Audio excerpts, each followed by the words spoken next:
MRI machine के सामने यदि कोई झूठ बोलता है तो यह उसकी जान भी ले लेती है। इस मशीन को तो हम डिटेल से समझेंगे ही, लेकिन एक केस है मेरे पास में जो आपको देखना चाहिए। मुंबई की घटना है 5-6 साल पहले की। एक लड़का जिस रूम में एमआरआई मशीन रखी होती है वहां पर किसी के कहने पर ऑक्सीजन सिलेंडर लेकर चला गया और ऑक्सीजन सिलेंडर लोहे का था। इस लड़के को कोई भी आइडिया नहीं था कि यह मशीन कितनी पावरफुल हो सकती है। जैसे ही यह रूम में एंटर होता है तो मशीन का जबरदस्त पावरफुल स्ट्रॉन्ग मैग्नेटिक फील्ड इस लड़के को दूर से ही अपनी तरफ खींच लेता है और इस लड़के की ऑन द स्पॉट डेथ हो जाती है। मेरा मकसद आपको डराना नहीं बल्कि मशीन का बिहेवियर को समझना है। जंकयार्ड में जो क्रेन गाड़ियों के कचरे को उठाती है उसकी अराउंड 1 टेस्ला की पावर होती है जो किसी भी कार को मैग्नेट से आसानी से उठा लेती है। टेस्ला यूनिट होती है जो मैग्नेटिक फील्ड की स्ट्रेंथ को बताती है। लेकिन एमआरआई मशीन 3 टेस्ला पावर की हो सकती है। इस मशीन के पास में इतना स्ट्रॉन्ग मैग्नेटिक फील्ड होता है कि आप इसके पास में लोहे की कील भी लेकर नहीं जा सकते। हम थोड़ा डिटेल से समझते हैं। बेसिकली एमआरआई मशीन शरीर में कोई भी प्रॉब्लम है तो यह उसका पता लगा लेती है प्रॉपर डिटेलिंग के साथ में।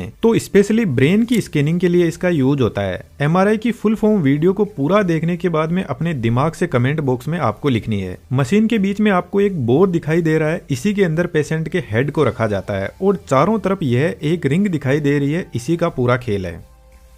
इस रिंग के अंदर एक सुपर कंडक्टिंग मैग्नेट होती है जो एक परमानेंट मैग्नेट ही होती है, लेकिन इसका बिहेवियर थोड़ा अलग टाइप का है। मैग्नेट के अंदर एक कोइल टाइप वाइंडिंग होती है जो नियोबियम या टाइटेनियम की बनी होती है। इस कोइल का रेजिस्टेंस एकदम 0 होता है, लेकिन फिलहाल इस कोइल के पास में कोई मैग्नेटिक फील्ड नहीं है तो सबसे पहले इस कोइल को चार्ज किया जाता है और जैसे ही यह चार्ज होगी तो कोइल के अंदर करंट सर्कुलेट करने लग जाएगा और यह करंट अपने आसपास एक मैग्नेटिक फील्ड जनरेट करेगा। लेकिन यह फील्ड ज्यादा स्ट्रॉन्ग नहीं होगा क्योंकि करंट सर्कुलेट होगा तो वाइंडिंग का टेम्परेचर बढ़ेगा और रेजिस्टेंस बीच में आ जाएगा। तो रेजिस्टेंस को 0 मेंटेन रखने के लिए इस कोइल को लिक्विड हीलियम की कूलिंग प्रोवाइड की जाती है जिसका टेम्परेचर -261 डिग्री सेंटीग्रेड होता है और यह लिक्विड हीलियम कोइल के टेम्परेचर को 0 डिग्री सेंटीग्रेड पर रखती है, जिसकी वजह से यह कोइल सुपर कंडक्टिंग स्टेज में आ जाती है और इसके पास में एक पावरफुल स्ट्रॉन्ग मैग्नेटिक फील्ड हो जाता है। इस कोइल का रेजिस्टेंस ही 0 है तो इसको हमें बाहर से कोई भी सप्लाई देने की जरूरत नहीं है। एक बार इस कोइल को चार्ज कर दो और जब यह सुपर कंडक्टिंग स्टेज में पहुंच जाए तो इसका मैग्नेटिक फील्ड लाइफ टाइम तक रहेगा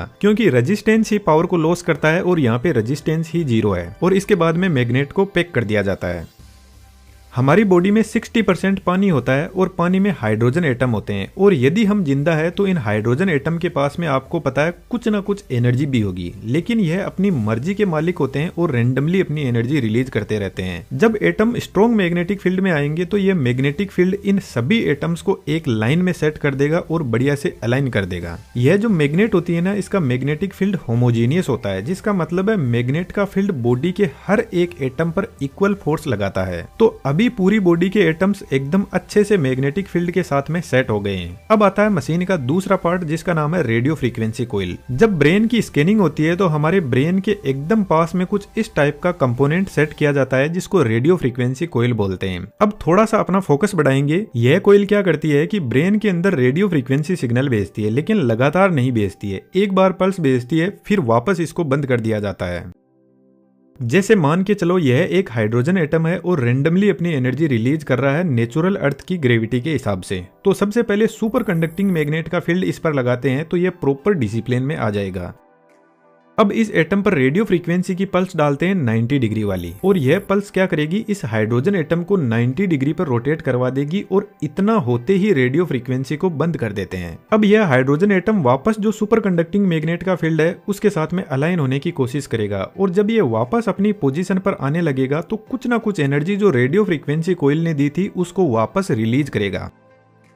और रेडियो फ्रीक्वेंसी कोइल का रिसीवर हमारे दिमाग के एकदम पास में लगा रहता है। तो जैसे ही सभी एटम्स अपनी एनर्जी रिलीज करते हैं तो रेडियो फ्रीक्वेंसी कोइल का रिसीवर इस एनर्जी को सेंस कर लेता है और यह जो एनर्जी जिस फ्रीक्वेंसी पर वापस आई है ना, इसको रेजोनेंस फ्रीक्वेंसी बोलते हैं। थोड़ा इसको आसान करते हैं। मान के चलो आपकी गर्लफ्रेंड ने आपके एक जबरदस्त चांटा मार दिया। अब आप में हिम्मत होगी तो आप वापस चांटा मारने की कोशिश करोगे, लेकिन जो गर्लफ्रेंड की इंटेंसिटी थी चांटा मारने की उतनी इंटेंसिटी से नहीं मार पाओगे। तो यहाँ पर हुआ क्या, पहले गर्लफ्रेंड आपके पास में रेडियो फ्रीक्वेंसी भेजी चांटे के रूप में और अब आप में एकदम से एनर्जी आ गई। अब आपको गुस्सा आया तो यह एनर्जी आपको वापस रिलीज करनी है, तो आप वापस चांटा मार दोगे। तो यह जो एनर्जी वापस घूम के आई है ना गर्लफ्रेंड के पास में, इसी को रेजोनेंस फ्रीक्वेंसी बोलते हैं। अब जो गर्लफ्रेंड है ना, उसको आप रेडियो फ्रीक्वेंसी कोइल समझो। यह एक तरीके का सेंसर है जो हमारे दिमाग के पास में लगा रहता है और चेक करता रहता है कि कितनी एनर्जी वापस आई है। अब यार ऐसा है कि आप भी कुछ क्रिएटिव करना चाहते हो और ऐसा एनिमेशन सीखना चाहते हो तो हमारा बेहतरीन 3D एनिमेशन का कोर्स ज्वाइन कर सकते हो।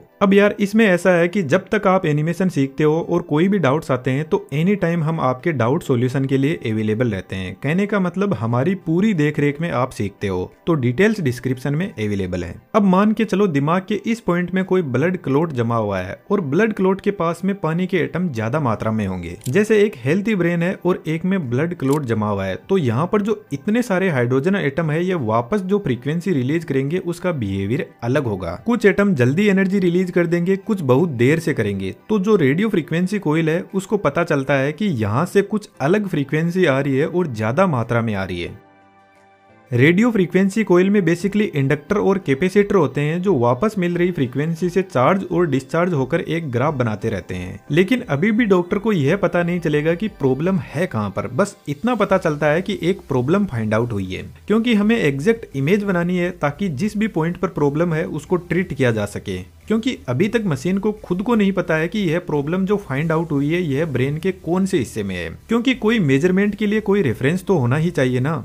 जैसा कि यदि आप बोलते हो कि आसमान में तारा टूटा है और अगले दिन मैं आपसे पूछूं कि कल तारा कहां पे टूटा था, तो आप सिर्फ एक अंदाजा बता सकते हो कि इधर वाले साइड में टूटा था, लेकिन मुझे तो उसकी एग्जैक्ट पोजीशन चाहिए ताकि हम किसी दूसरे को भी बता सके। तो वही काम अब हमें करना है। तो फिर मशीन का तीसरा कंपोनेंट ग्रेडियंट कोइल सामने आता है और ग्रेडियंट कोइल ही एग्जैक्ट इमेज बनाने में हेल्प करती है। ग्रेडियंट कोइल इस बोर में इस पोजीशन पे लगी रहती है। थोड़ा ध्यान से देखना, इन दोनों कोइल में सप्लाई ऑपोजिट डायरेक्शन में दी जाती है, जिससे कोइल के पास में अपना फील्ड जनरेट होता है। अब वैसे तो यहाँ पे इतनी सारी फील्ड लाइन जनरेट होती है, लेकिन हम सिंपलिसिटी के लिए यहाँ पर एक एक फील्ड लाइन को ही मान लेते हैं। तो जो इधर वाली कोइल है इसका मैग्नेटिक फील्ड तो जो मेन मैग्नेटिक फील्ड है उसी डायरेक्शन में है, तो यह दोनों ऐड हो जाएंगे।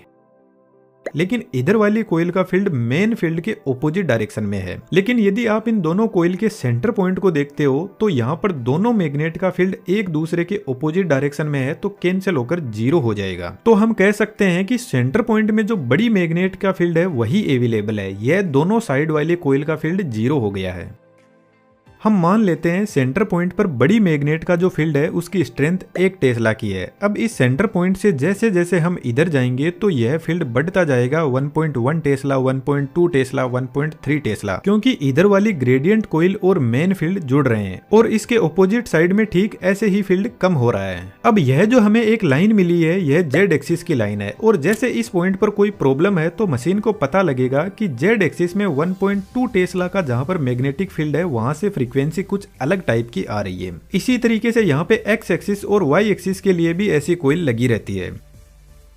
इसको थोड़ा सा और आसान कर देते हैं। जैसे यह एक क्यूब है, इस क्यूब के अंदर एक बॉल रखी हुई है जिसको हमें बाहर निकालना है, लेकिन हम पूरे क्यूब को नहीं काट सकते। हमें पहले पता करना है कि बॉल कौन सी जगह पे है और फिर एक छोटा सा हम ऑपरेशन करेंगे और उधर से बॉल को बाहर निकाल लेंगे। तो जेड एक्सिस वाली लाइन पर हम इधर से चलते हैं और हमें पता चलता है कि जेड एक्सिस में जहां पर 2 वैल्यू है उसके बराबर में एक बॉल रखी हुई है। लेकिन जेड एक्सिस से यह काफी दूर है, तो एक्स एक्सिस की एक लाइन ड्रॉ करते हैं और एक्स एक्सिस की साइड में चलते हैं और पता चलता है कि एक्स एक्सिस में जब 3 वैल्यू चलते हैं तो एक्स एक्सिस के बराबर में एक बॉल रखी हुई है। अब अभी तक भी हम बॉल तक नहीं पहुंचे, तो इसके लिए तीसरा एक्सिस वाई एक्सिस लेकर आते हैं और वाई एक्सिस में चलते हैं तो 4 पॉइंट चलने के बाद में एग्जैक्ट हम उस पॉइंट पे पहुंच जाएंगे जहां पे बॉल रखी हुई है। तो जब हमें कोई पूछेगा तो हम उसको बताएंगे कि जेड एक्सिस में 2 पॉइंट चलना है, एक्स एक्सिस में 3 और वाई में 4, तो आप एग्जैक्ट उस बॉल पर पहुंच जाओगे। तो इस तरीके से ग्रेडियंट कोइल तीनों एक्सिस में एक वैल्यू निकालती है, मेन मैग्नेटिक फील्ड के डिस्टरबेंस को रेफरेंस मानते हुए एक प्रॉपर इमेज बनाकर देती है।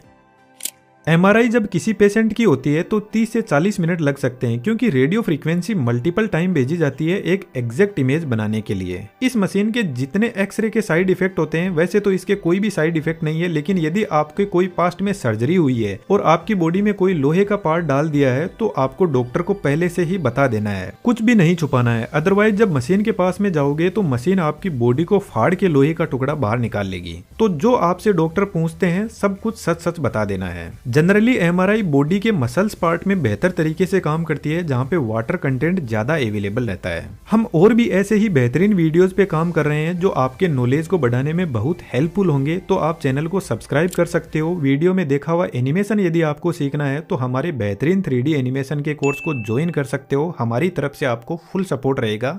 Thank you.